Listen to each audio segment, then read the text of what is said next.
ক্ষেত্ৰত ভাৰতীয় জনতা পাৰ্টিৰ প্ৰতিগৰাকী কাৰ্যকৰ্তালৈ অভিনন্দন জনাইছোঁ।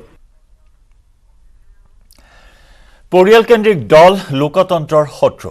বিজেপিৰ প্ৰতিষ্ঠা দিৱসত ভাষণ দি দেশৰ পৰিয়ালতন্ত্ৰ নিৰ্মূলৰ ঘোষণা কৰে প্ৰধানমন্ত্ৰী নৰেন্দ্ৰ মোদীয়ে। দেশত এতিয়া দুই ধৰণৰ ৰাজনীতি চলি আছে বুলি মন্তব্য কৰি এফালে পৰিয়ালতান্ত্ৰিক ৰাজনীতি আৰু আনফালে ৰাষ্ট্ৰবাদ চলি আছে বুলি মন্তব্য কৰে মোদীয়ে। দেশৰ বিকাশৰ বাবে চৰকাৰে বহু কষ্ট কৰিছে আৰু অধিক কষ্ট কৰিবলৈ বিজেপিৰ কাৰ্যকৰ্তাসকলক আহ্বান জনালে প্ৰধানমন্ত্ৰী নৰেন্দ্ৰ মোদীয়ে। कश्मीर से कन्याकुमारी, कच्छ से कोहिमा तक भाजपा एक भारत श्रेष्ठ भारत के संकल्प को निरंतर सशक्त कर रही है। 3 दशकों के बाद राज्यसभा में किसी पार्टी के सदस्यों की संख्या 100 तक पहुंची है। एक समय था जब लोगों ने यह मान लिया था कि सरकार किसी भी आए, लेकिन देश का कुछ नहीं हो पाएगा, निराशा ही निराशा थी। आज देश का एक एक जन गर्व से यह कह रहा है कि देश बदल रहा है, तेजी से आगे बढ़ रहा है। हमारे देश में दशकों तक कुछ राजनीतिक दलों ने सिर्फ वोट बैंक की राजनीति की है।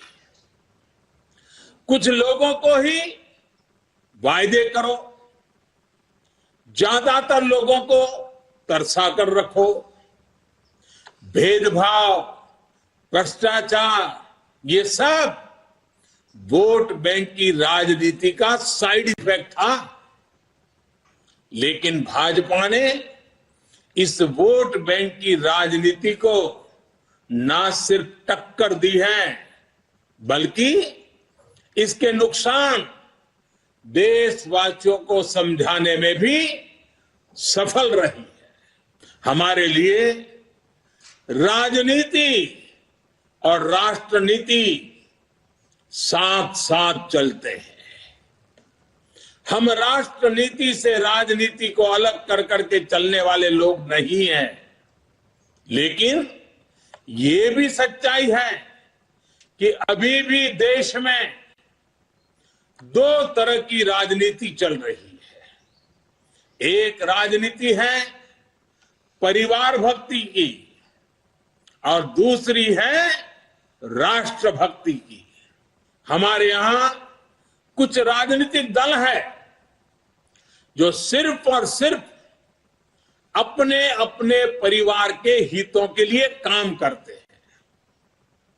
परिवारवादी सरकारों में परिवार के सदस्यों का स्थानीय निकाय से लेकर संसद तक में दबदबा रहता है। ये लोग भले ही अलग अलग राज्यों में हो, लेकिन परिवारवाद के तार से जुड़े रहते हैं। एक दूसरे के भ्रष्टाचार को ढककर रखते हैं। बीते दशकों में इस वजह से देश का बहुत बड़ा नुकसान हुआ है। इन परिवारवादी पार्टियों ने देश के युवाओं को भी कभी आगे नहीं बढ़ने दिया। उनके साथ हमेशा विश्वासघात किया है। परिवारवादी पार्टियां लोकतंत्र की सबसे बड़ी दुश्मन है।